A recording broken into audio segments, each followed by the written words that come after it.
Salut tout le monde, on se retrouve pour une nouvelle vidéo sur des maths. Ça sera plus précisément sur les probabilités. Donc ici, comme vous pouvez le voir, nous avons l'exercice que je vous laisse lire. Vous pouvez mettre pause sur la vidéo. Maintenant, je vous laisse chercher, vous avez les questions juste en dessous. Donc, la pièce prélevée au hasard ne possède aucun des deux défauts. Et la pièce prélevée au hasard possède un seul défaut. Voilà, je vous laisse chercher, vous mettez pause. On se retrouve pour la suite. Donc, si vous êtes bloqué et que vous avez fini, nous allons d'abord commencer par analyser l'exercice. Donc, comme vous pouvez le voir, le sujet est assez long, mais nous allons analyser le sujet et vous allez pouvoir constater qu'en fait c'est très simple. Regardez bien. Ici, nous avons toute une partie. Regardez, la partie d'ici, une usine fabrique des pièces d'un certain type, des moteurs électriques. Ça, ce n'est pas important. Hop, un diamètre et un défaut. Voilà, tout ça ne nous importe pas. Tout ça, voilà, vous pouvez y virer.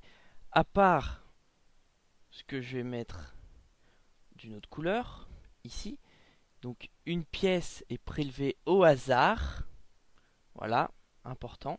Et la probabilité de l'événement A est P de A est égal à 0,03, soit 3%. Et la probabilité de l'événement B, qui est P de B, est égale à 0,07. Ensuite, un élément très important du sujet, c'est qu'on doit admettre que les événements A et B sont indépendants.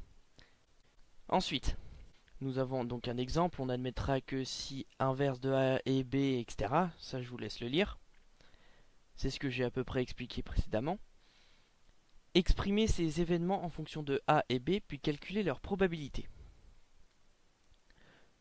Avec ce que nous avons pu dire, on va commencer par la pièce prélevée au hasard qui ne possède aucun des deux défauts. C'est-à-dire que aucun des deux défauts, comme vous pouvez le voir sur le schéma ici contre, voilà je vous l'entoure, nous avons l'univers, c'est-à-dire le gros cercle rose, et dans cet univers, qui correspond à une pièce prélevée au hasard dans la production d'une journée, voilà sur une journée, c'est-à-dire l'univers, et ben on a l'événement A qui est ici et l'événement B. Ils sont indépendants mais peuvent être reliés l'un et l'autre. Donc on ne veut pas l'élément A ni l'élément B. C'est-à-dire qu'on ne veut aucun de ces deux défauts, ni A ni B. C'est-à-dire qu'on veut toute cette partie qui est cochée, sauf la partie A, la partie B et la partie AB, qui correspond à ici, le lien entre les deux. De ce fait, on veut, donc avec cette formule qu'il faut apprendre par cœur, je dis bien, il faut l'apprendre par cœur, voilà, P de A plus B, est égal à la probabilité de A, plus la probabilité de B, moins la probabilité de A inter B. Donc A plus B, c'est-à-dire cet ensemble-là. Parce que pour répondre à cette question, nous allons procéder en deux étapes. D'abord, nous allons trouver A plus B, et ensuite nous allons prendre son inverse. Ici, nous avons donc P de A inter B, ce qui correspond à cette zone, parce que si nous ne soustrayons pas, nous allons prendre deux fois de cette zone. La zone où B dépasse et plus la zone où A dépasse. Or, nous avons besoin que d'une fois. On remplace, donc 0,03 correspond à la probabilité de l'événement A, comme dit ici. P de B 0,07, qui correspond à ce que nous avons vu précédemment dans l'énoncé. Et ensuite P de A inter B, qui est égal à P de A fois P de B. Encore une formule à apprendre par cœur.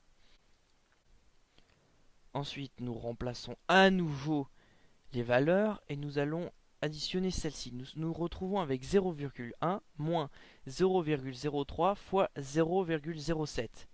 Ce qui nous amène à 0,1 moins 0,0021 pour au final obtenir la formule 0,0979. Soit, pour que vous puissiez me comprendre, nous obtenons 9,79%. Ensuite, nous allons passer à l'étape suivante, qui va être de prendre son inverse. Vu que là, nous avons sélectionné que les éléments qui ont A et B, maintenant nous allons prendre son inverse, c'est-à-dire que les éléments qui n'ont pas A ni B. Donc, qui est égal à P de oméga, c'est-à-dire l'univers, moins P de A plus B.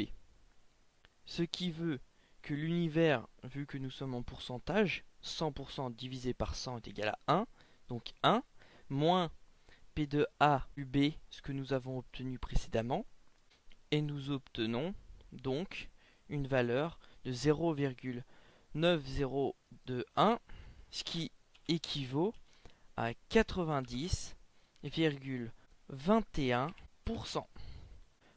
Voilà, ce sera tout. Et on se retrouve pour la prochaine vidéo. Ciao ciao.